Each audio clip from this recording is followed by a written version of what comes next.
Welcome into another episode of Locked On Phillies. It was a rough start to the series up in Minnesota. Listen, I don't have anything great to say about last night's game, but Rob Thompson talked after and said the Phillies are going to come out of it. Do you believe him? Well, we'll break it down next on today's episode.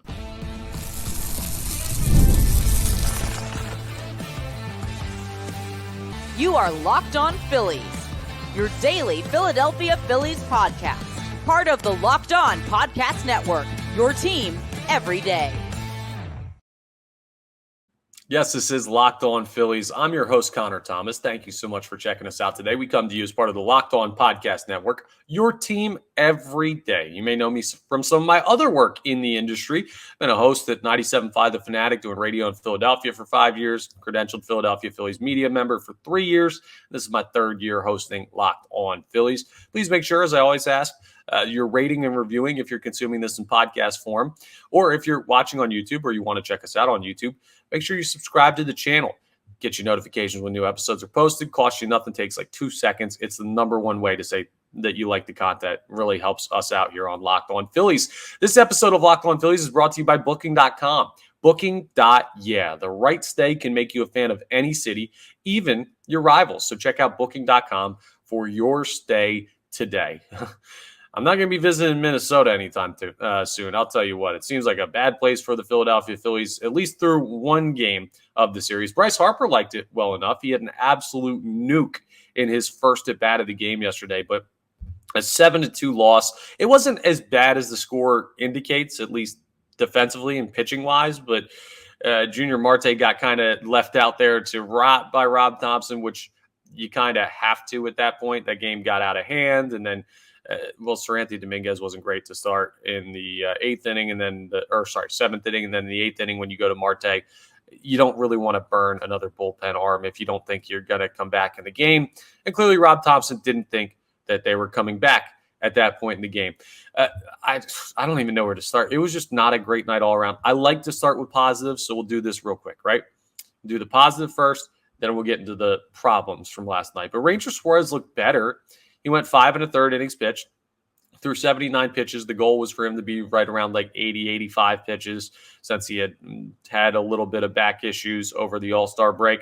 Gave up 7 hits, gave up 3 earned runs. It's not typical Ranger Suarez performance, but it's not completely, you cannot win his start because he was that bad. He has had a couple of those starts over the past couple of weeks. So a step in the right direction for Ranger Suarez. We'll see what he is as he works his way back into the workload that he's used to.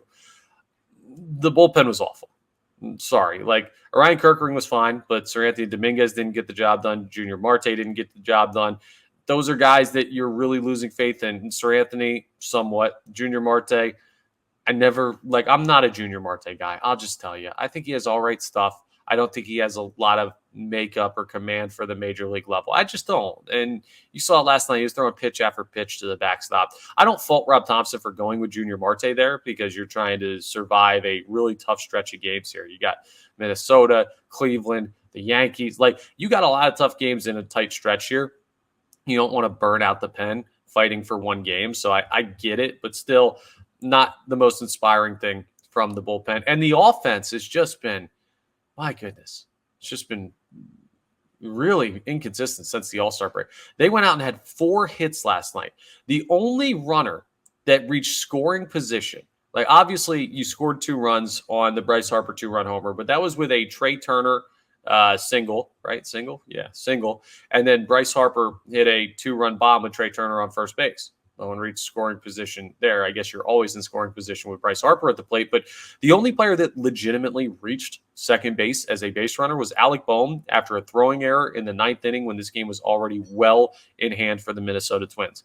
They just didn't really produce anything. And they didn't really strike out all that much. There was only 6 strikeouts. They just, I don't know, is that unlucky? Is that soft contact? Is that a credit to Bailey Ober, who started the game for Minnesota, got the win? Maybe all of those things, but here's what can't happen. Kyle Schwarber, 0 for 4 with a strikeout. Trey Turner, 1 for 3, run scored, perfect. Bryce Harper, 1 for 4, 2 RBIs, that home run. Okay, cool. Alec Boehm, 1 for 4. All right. JT, 0 for 4. He hasn't really found his legs since coming back yet. Nick Castellanos, 0 for 3. Bryson Stott, 1 for 3. You like seeing him get a hit. We're going to talk about Bryson Stott's offensive struggles coming up in the next segment. But Then you go 0 for 3 from Weston Wilson, 0 for 2 from Johan Rojas. Brandon Marsh pinch hit. He was 0 for 1. The reason he didn't play, he had some elbow soreness. So, didn't start, I should say. He had some elbow soreness, so they wanted to kind of give him the night off to recover. It happens, right? You just like I said with the game against the Oakland Athletics where you lost 18-3 or whatever it was, like those games happen. There are games where you just don't hit, and that's baseball. It's not anything deeper than that. I don't think there's major issues with the Phillies, but Rob Thompson said after the game what I think a lot of Phillies fans are thinking. We're in one of those stretches right now where when we hit, we don't pitch well. When we don't hit, we pitch well. It's like you can't get both at the same time. It's not a matter of doing anything wrong or right. It's just a matter of you got to have a consistent approach. You got to trust you're going to start doing both of those things at the same time. You're going to find your stride. I think the Philadelphia Phillies are just fine. They're still the best team in baseball by record. They've still got plenty of room over top of the Atlanta Braves. They're okay. It's just annoying to not see them play at the level that we've come to expect from them. And they've got a critical stretch coming up. So the next 2 games of this Minnesota Twins series, they're pretty huge. You need at least one of these, but I'd really like to see them win the next 2. And we're going to, because we've got a Bryson Stott conversation, and I got a bit of a tip on another player to know ahead of the deadline, another name to keep an eye on if you're a Phillies fan from a pretty reliable source. We'll discuss those things. Let's preview game 2 of this series now, because I don't really want to talk about last night all that much longer. It was not a fun game for the Philadelphia Phillies, but here's why they can bounce back, right? Just the man on the mound. You got Zack Wheeler tonight throwing. Come on, like 10-4, 2.7 ERA, a .99 WHIP. He's unbelievable. He struck out 126 batters in 116 and 2/3 innings pitched. That's a guy that's going to go out there and hopefully give you a great start tonight. Like, he's supposed to be your stopper. That's what your ace is supposed to be. Zack Wheeler is the ace of this team. I expect him to go out and shut down Minnesota tonight, especially with their injury-hampered lineup. And Minnesota wasn't great offensively. They had a lot of blue pits, a lot of lucky, like kind of, they got jammed, but it just got like short of an outfielder or long of an infielder. I think Wheeler has a great night. He's going to be facing Simeon Woods Richardson in the pitching matchup, who, if that's a name you don't remember, that's okay. Or don't know. I mean, understood. He's not a premier pitcher at the major league level. He's a righty. All you need to see is he wears number 78. That tells you all you need to know. But he's got a 3.51 ERA, respectable, 1.15 WHIP, solid. He's only walked 24 batters in 82 innings pitched. Here's what I like to see. 71 strikeouts in 82 innings pitched. Anytime the number of strikeouts is significantly or like noticeably less than the number of innings pitched, I look at them as someone who probably gives up solid contact. They don't really have as much swing and miss stuff when you see those type of numbers. And Simeon Woods Richardson doesn't really have that much swing and miss stuff. He's a guy that in his career has only thrown 91 and 2/3 innings pitched at the major league level. So he's not your household name. He's not a polished pitcher yet at this level. He's not a guy that you look at and say, oh, we're worried about facing that guy. And it's another righty. So you can put your best possible lineup out there. I really I don't know if I'm going to put the CT guarantee on it because the Phillies are kind of in a weird spot right now. I'm getting a weird feeling with how this team is playing right now. I don't know if they need to get back home. I don't know if it's knocking off rust from the All-Star break, but there's something that feels off about the way this team is playing. So I'm not going to put the CT guarantee on it. But I would say pretty confidently that I think the Philadelphia Phillies are winning tonight's ball game. I really do think that this is a bounce-back game. I feel strongly that they're going to win. It's not a 100% guarantee like when I'm feeling chesty, but they're winning tonight. They're not losing a Zack Wheeler start against a righty who's barely had time at the major league level when they need a win and they need to put themselves in position to win a series. They're going to win tonight's ball game. I feel very, very good about that. ESPN Analytics has them as a 57.1% chance to win over the Twins tonight. They're also minus 150 on the money line. Hopefully, I'm just going to double check this because you had a rain delay that last night that pushed the game to 9:10 our time, 8:10 Central Time. I'm just going to look up the weather out there in Minneapolis, Minnesota, and see if there's any rain in the forecast because I do not. I don't know about you guys. I'm up at 4 a.m. I don't want to be up late again. I don't want to have to deal with another rain delay. And Minnesota has had, 3 or 4 straight days of rain delays, which is kind of wild. But just looking at what we've got going on up there in Minnesota, it looks sunny, looks clear. not all that warm like it is down here, about 66 degrees, but doesn't look like it's raining up there in Minneapolis. So that is a good thing for the Philadelphia Phillies. Hopefully an on-time game, one that leads to a situation where Zack Wheeler can be at his best. The offense can be much better. Maybe Bryce Harper can hit another nuke. He is like, also, real quick, before we move on. I almost missed this. Glad I said Bryce Harper's name. How in the world are people still chanting overrated at Bryce Harper? What is wrong with, like, you can keep doing it because every time you do it, he's going to hit a 500-foot home run. Like, you, and Minnesota? Who are you? A Minnesota Twins fan who watched your team go through like a 20-year-long drought of not winning a playoff game to chant overrated at one of the best players in baseball. Like, I don't want to hear it from you. I understand if the Braves do it because they're a division rival, or if the Mets do it because they're a division rival. Neither of those guys should either. Like, he gets it in Washington because he's a former national, but come on, Minnesota. You should know better than this. You can keep chanting at him if you want, but he's just going to make you pay. Bryce Harper, properly rated as one of the best players in baseball. Hopefully he shows it again tonight. Coming up next, we're going to talk about a guy who has not been one of the best players in baseball this year. Bryson Stott struggled offensively, and it puts the Phillies in a really, really tricky spot. And I'm going to say something interesting about a player that's had a really good stretch of the season that maybe I wish hadn't. We'll talk about it coming up as we continue today's episode. First, though, I want to tell you about our friends over at Booking.com. With summer travel heating up, especially travel for baseball games, it's time to explore those U.S. cities you always secretly wanted to learn more about. That's right, your rival cities. That's what we're talking about. And with Booking.com, Booking.yeah, they've got hotels, bed and breakfast, vacation rentals, resorts, and so much more on Booking.com that you might just find your perfect stay even in your baseball rival city. It could be Atlanta, New York, Washington, Miami. You could be on a road trip to Minnesota right now.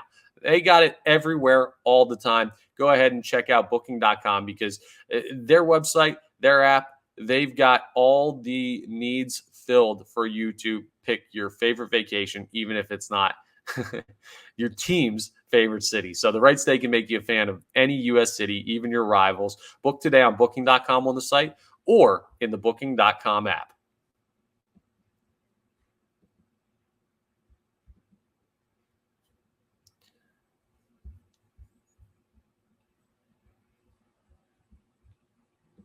All right, let's also talk about FanDuel. Sorry, computer's glitching out a little bit there. This internet connection, man.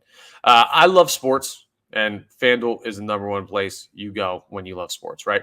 If you love them so much that you never want them to stop, well, this is the sports book for you. In the summer, times like right now, the sports are not at their peak. You got baseball.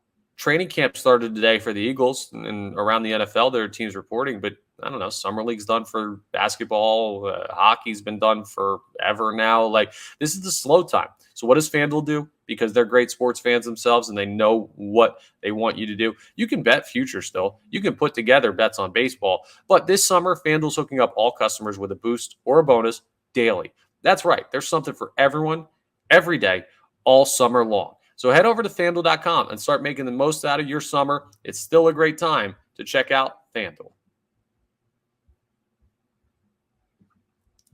Let's have this conversation about Bryson Stott now, because the Phillies' second baseman is in a very precarious spot when it comes to his role on this team. He has not been good this year. Just flat out hasn't. Last year, we talked about, could this guy be an all-star? Could this guy win a batting title? Could this guy be one of the premier hitters in baseball, maybe a future leadoff hitter once Kyle Schwarber's no longer a part of this team? And what he's done this year is he's slashed 236, 323, 346. He's only hit 6 home runs. He's only got 42 RBIs. And for where he's been batting in the lineup, that is probably not enough. He's walked more this year already with 40 walks than he did last year combined. So it's not that he's not being patient. It's just that he's not creating hard contact. He's like a rich man's version of what Whit Merrifield did in his time with this team. Now, Bryson Stott's glove is infinitely better than Whit Merrifield's was. He's a Gold Glove caliber defender. That helps him for sure. But we've reached a point where there are questions being asked about Bryson Stott and what his future on this team is, at least for this season, right? We know he's a long-term player on this team. That's not changing. Everybody has a weird year. Everyone has a down year. Like Bryce Harper has had him. JT Realmuto's had him. All these guys you trust. Trey Turner had one last year. They come out of it if they're truly good baseball players. Bryson Stott is a truly good baseball player. But right now, he's in a spot where there have been conversations about platooning him. The natural seeming fit would be Edmundo Sosa, who stepped in for Trey Turner when Turner went down earlier in the year with an injury. He was outstanding, one of the better hitters on the team during that stretch, and he kept the Phillies afloat, or helped keep, it's a team game, but he helped keep the Phillies afloat in a spot where they really needed it when they lost a player, Trey Turner, that was hitting the cover off the ball. Now, though, as I look back on that, I wonder if it would have been better for this conversation that we're having right now for Edmundo Sosa to have not gone through that stretch. And you might be like, Connor, you're crazy. Why would you ever wish that a player didn't play well for your team? I'm not saying that as much, but sometimes when you have multiple options at a position, it's worse than if you just have a guy to put out there every day and let them work through stuff. You saw it with Nick Castellanos in right field, right? Nobody, those comments have died down for me. I haven't been getting the tweets that I was getting about a month and a half ago about Nick Castellanos. How is he still starting every day? Why is he still on this team? This, that, and release him, trade him, get rid of him, send him to the moon. People were complaining about Nick Castellanos left and right.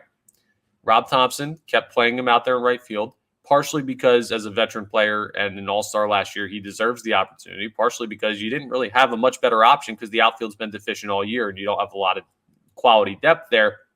And that led to Nick Castellanos getting a chance to work out of it. And he's worked out of it to a certain extent, right? He's not having an amazing second half or amazing stretch since that moment or like a month and a half ago. It's not a specific moment, but you know the time frame I'm talking about. But he's been better. If Edmundo Sosa hadn't done what he did stepping in for Trey Turner and played as well, I don't think there'd be a question at second base. It would be, well, Bryson Stott's going to have to come out of it. He's our second baseman. He's going to have to find a way. We're either going to drag him to where we want to go, or he's going to pick it up and do what he needs to do to be a contributing part of this team to the level we expect. Now, though, when Rob Thompson looks at his roster, he sees Edmundo Sosa's name sitting there. And it's hard not to look at that and say, he was really good in place of Trey Turner. He could be really good in place of Bryson Stott. He's a righty. Stott's a lefty. You don't really like Stott hitting against lefties. The Phillies have shown us that over the course of the season. Not as bad as Brandon Marsh, who they don't let him see lefties at all, but they do like to give Stott days off occasionally against tough lefties. Does this become a platoon situation at second base where it's not Stott plays 5 or 6 days, Edmundo Sosa plays 1 or 4 or 5 days, whatever the case may be? No, it may be like 2 for you, 2 for me type of situation. I don't know that that's best for the Philadelphia Phillies, right? And let me tell you why. Because the best version of this team has Stott defensively at second, has his bat in the lineup, has him as a player. Like, I think it's in the Phillies' best interest this year and long-term for Bryson Stott to succeed this season. And that would be a lot easier to do if you didn't have a better option potentially staring you in the face. Sometimes, like, there's this old dumb saying in football, right? My mind's on football because training camp just started. But if you follow me on this one, if you have 2 quarterbacks, you don't have one. Basically, if you have a type of question between 2 players, you don't really have one player that's the right answer.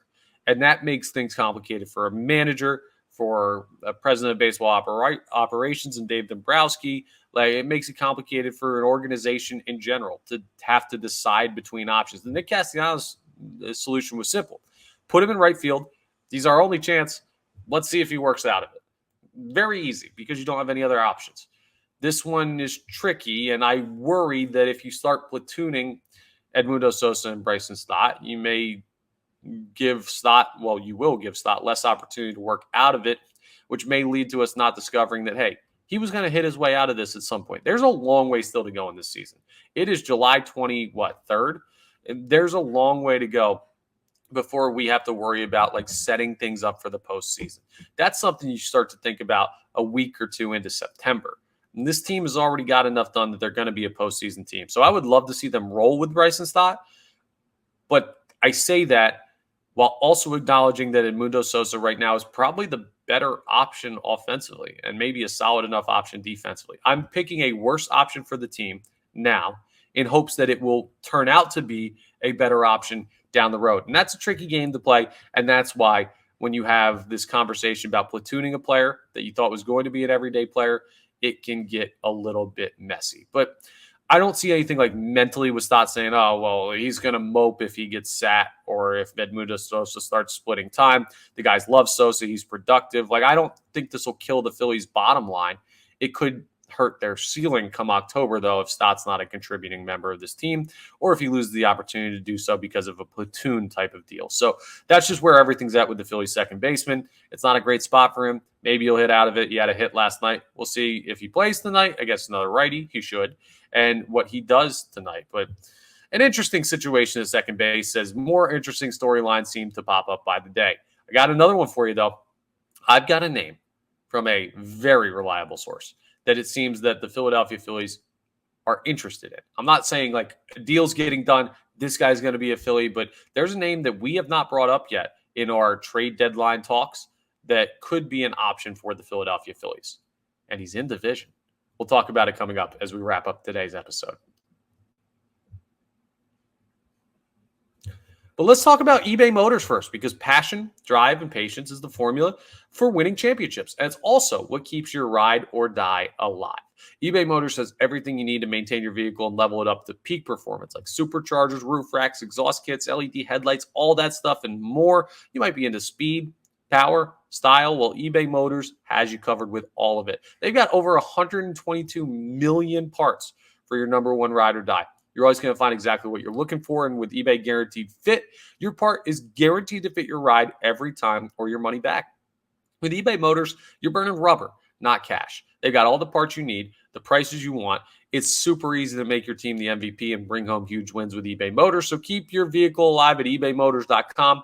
Eligible items only. Exclusions do apply. And remember, eBay Guaranteed Fit only available to U.S. customers.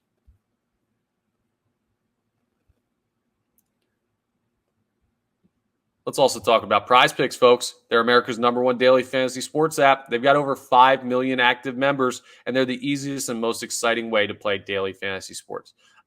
Listen, I'm kind of smart, but I'm not that smart. And I can put together a lineup in 40 to 60 seconds on Prize Picks, more or less on stat projections. I'm not playing other players. I'm not trying to beat some robot somewhere. No, they put the stat projections. I think more or I think less. So I pick those things. I put like 4 to 6 of them together, depending on the day. Maybe I'll win some money. You can now win up to 100 times your money on Prize Picks with as little as 4 correct picks. You can turn $10 into $1,000. What did I tell you yesterday? Bryce Harper might have a good day. Okay, well, he hit a new home run his first at bat. Ranger Suarez, he's been struggling lately. Might not have as many strikeouts.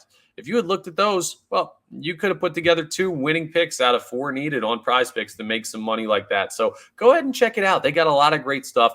Download the Prize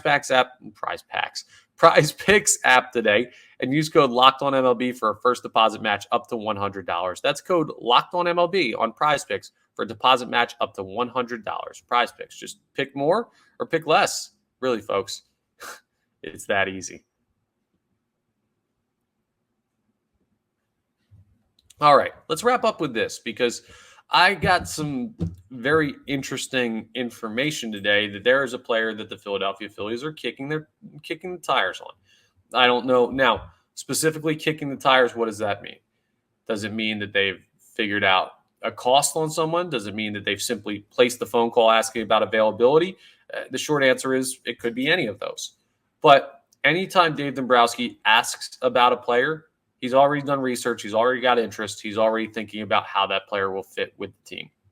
And it's a player in the outfield, and it adds an interesting dynamic to the trade deadline because I saw the outfield as the biggest priority for the Philadelphia Phillies and the bullpen as the secondary one. And then after that, there's not all that much you have to worry about.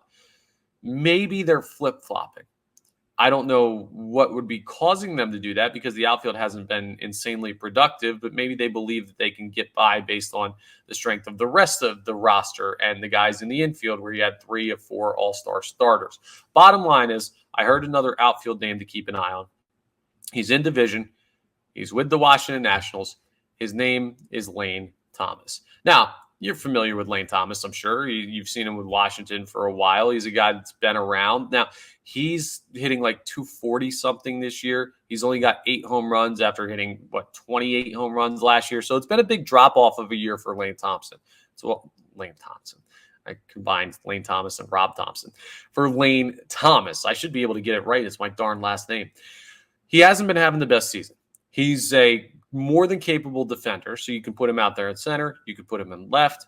You could shift everything around and put him in right. I don't know why you do that, but he can field, so that's a good thing. But as a righty, he's been really rough against righties and really good against lefties. So who does that sound like a perfect compliment for? Maybe the left fielder right now in Brandon Marsh that has been incredible against righties, and they haven't used him against lefties. So this seems like if Lane Thompson, I almost did it again. Why can't I say my own last? If Lane Thomas is a player that the Phillies are truly interested in, I imagine it would be to come here as a platoon deal, not playing like every day in center field over Johan Rojas. So it would be him and Brandon Marsh out there in left field. This could be the first of multiple moves in the outfield. If this is the only thing that the Phillies do in the outfield, because Lane Thomas has one more year team control, but then he's up. So you're not going to spend like crazy for he's 28, I believe, age-wise. For that age, that like a platoon player, it's not going to be a top 5 prospect. It might not even be a top 10 prospect. It might be like 2 guys in the top 15 at like 12 and 14 or something. It depends on how they work out the pricing, but it won't be expensive. So I look at that 2 ways. Then one, there better be either another outfield move coming, right? You better be looking at a Luis Robert, a Brent Rooker, a Jazz Chisholm, someone you could play every day in center field, someone who really takes you over the top, or you better be acquiring Mason Miller. Like you better be getting the top reliever out there. If you're not going to spend heavily in the outfield, you better spend it all on a reliever. And the fact that you're looking at Lane Thomas maybe as an option, you could be looking at a higher sense of, we're going to trade these top prospects for a guy like Mason Miller. I haven't imagined that Miller, Painter, Crawford, any of these guys, even Kaba, I don't think those guys are going to be in a move for Lane Thomas. So you'll have a lot of stuff left if you do that. It'll be a budgeting move, but something that I was tipped off to today as that the Phillies are kicking tires on Lane Thomas. My goodness. I'm going to bang my head in my laptop. Lane Thomas. You guys know him. I might just call him Lane. Then I'm going to start saying Lane Johnson. Maybe that's what I'm mixing up. Anyway, the Phillies are kicking tires on him. I don't love him as an everyday player. I honestly don't even love him as an acquisition, unless he's like a depth piece and you've got 2 bigger moves than that coming. But sometimes you get the big moves out of the way first. Sometimes you take care of the smaller stuff first. And again, these are all preliminary talks. The trade deadline is not till the 30th at 6 p.m. So we are a week away. There's another name for you to think about. Mull over in your mind. How would he fit with this team until we get to that point where you actually see the dominoes start to fall? So there you have it, folks. Connie breaking news. Not actually breaking news, but just one of those little whispers that I heard from a source around baseball. That's all for today's episode of Locked On Phillies. Hopefully tomorrow we're talking about a win where Zack Wheeler dominated and the offense woke up and they finally pitched and hit in the same game. I told you I really do think they're winning tonight against the Minnesota Twins. I feel very confident in that. Not enough for the CT guarantee, but as confident as I can get without putting that guarantee on it. So let's hope that when we stay up a little bit later tonight because of the Central Time Zone, it'll be rewarded with a victory. Tomorrow we'll recap that. We'll talk about the final game of the series.